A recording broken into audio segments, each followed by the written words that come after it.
निवडणूक आयोग एक स्वतंत्र संस्था जी ठरवते की कोणती निवडणूक कधी होणार, कोणाचं तिकीट रद्द होणार, कोणाला अपात्र ठरवायचं. म्हणजे थोडक्यात सांगायचं झालं तर राजकारणाचं पूर्ण गणित हे निवडणूक आयोगावर अवलंबून असतं.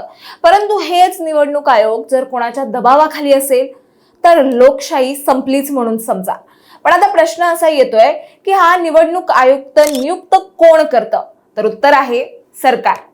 पण आधी एक व्यवस्था होती. सर्वोच्च न्यायालयाने 2023 मध्ये सांगितलं होतं की निवडणूक आयुक्त नियुक्त करण्यासाठी एक समिती असावी, ज्यात पंतप्रधान, विरोधी पक्षनेते आणि सरन्यायाधीश असतील. म्हणजेच सरकार बरोबरचं न्यायव्यवस्थेचाही एक स्वतंत्र आवाज त्या निर्णयात असेल.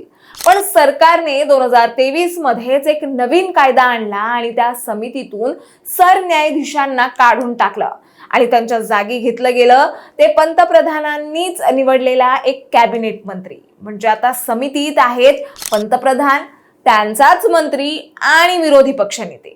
तर 2 विरुद्ध 1 अशा बहुमताने निर्णय होईल, जो साधारण नेहमीच सरकारच्या बाजूने असेल असं म्हटलं जात आहे. आणि हेच ऐकून सर्वोच्च न्यायालयाने गुरुवारी थेट सवाल केला की विरोधी पक्ष नेत्याला समितीत ठेवायचं, पण तो नेहमीच अल्पमतात राहणार. मग हा स्वायत्ततेचा देखावा कशासाठी?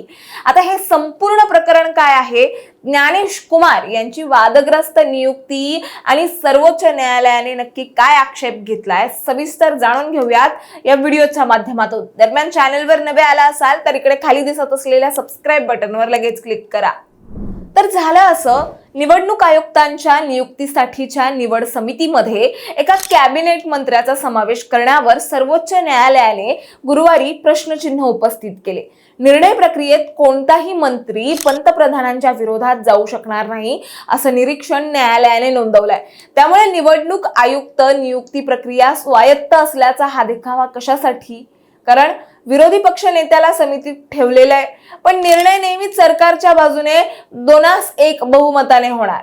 यावर न्यायमूर्ती दीपांकर दत्ता आणि सतीश चंद्र शर्मा यांच्या खंडपीठाने हे निरीक्षण नोंदवलंय. सीबीआय संचालकाच्या नियुक्तीसाठी सरन्यायाधीश समितीत असतात, मग निवडणूक आयुक्तांसाठी एकही स्वतंत्र सदस्य का नाही, असा सवाल न्यायालयाने निवड समितीच्या सध्याच्या रचनेवर प्रश्नचिन्ह उपस्थित करताना केला.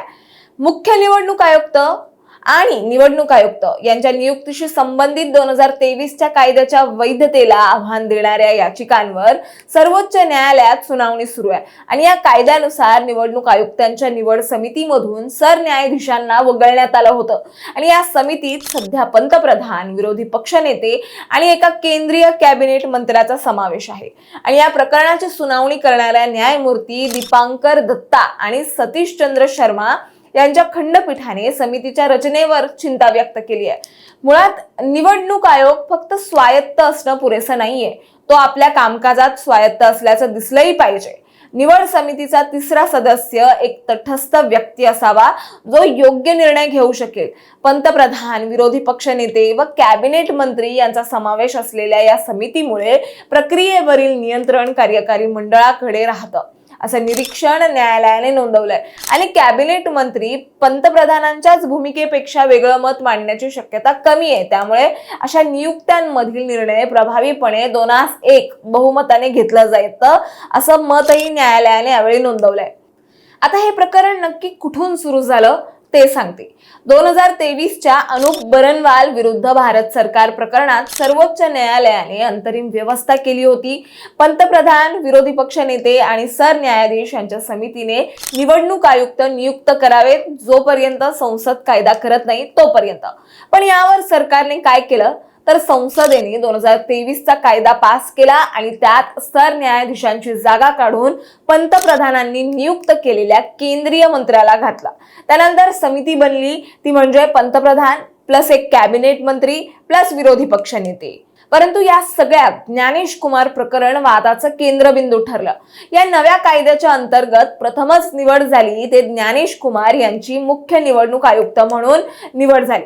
राहुल गांधींनी या नियुक्तीला विरोध केला आणि सर्वोच्च न्यायालयाचा निकाल येईपर्यंत निर्णय थांबवण्याची विनंती केली, पण केंद्र सरकारने ती मानली नाही. राहुल गांधींनी औपचारिक असंमती नोंद करत म्हटलं की सीजेआयला वगळून मोदी सरकारने निवडणूक प्रक्रियेच्या विश्वासार्हतेवर प्रश्नचिन्ह निर्माण केलाय. आणि याच पार्श्वभूमीवर आता न्यायालयाने नक्की काय म्हटलंय आपण ते जाणून घेऊया. तर न्यायमूर्ती दत्ता यांनी थेट विचारलं की विरोधी पक्ष नेत्याला समितीत का ठेवायचं, तो तर सजावटीसाठी आहे. नेहमीच 2-1 होणार. कोणता मंत्री पंतप्रधानांच्या विरोधात जाणार, असं म्हणत निवडणूक आयुक्त नियुक्ती प्रक्रियेवर सर्वोच्च न्यायालयाने आक्षेप नोंदवलाय. शेवटी एक लक्षात घ्या, ही प्रक्रिया योग्यरित्या व्हावी हे अत्यंत महत्वाचं आहे. कारण निवडणूक आयोग म्हणजे भारताच्या लोकशाहीचा सर्वात महत्वाचा आधारस्तंभ आणि तो स्वतंत्र असेल तरच तुमचं मत खरंच मोजलं जाईल. पण जर त्या आयोगाचे प्रमुख सरकारच नियुक्त करत असेल, त्यांच्याच खुर्च्या ठरवत असेल, तर मग लोकशाही कुठे राहिली? संविधान निर्माते डॉक्टर बाबासाहेब आंबेडकर यांनी इशारा दिला होता की निवडणूक यंत्रणा सरकारच्या अंगठ्याखाली येता कामा नये आणि सर्वोच्च न्यायालयाने हेच वारंवार अधोरेखित केलंय.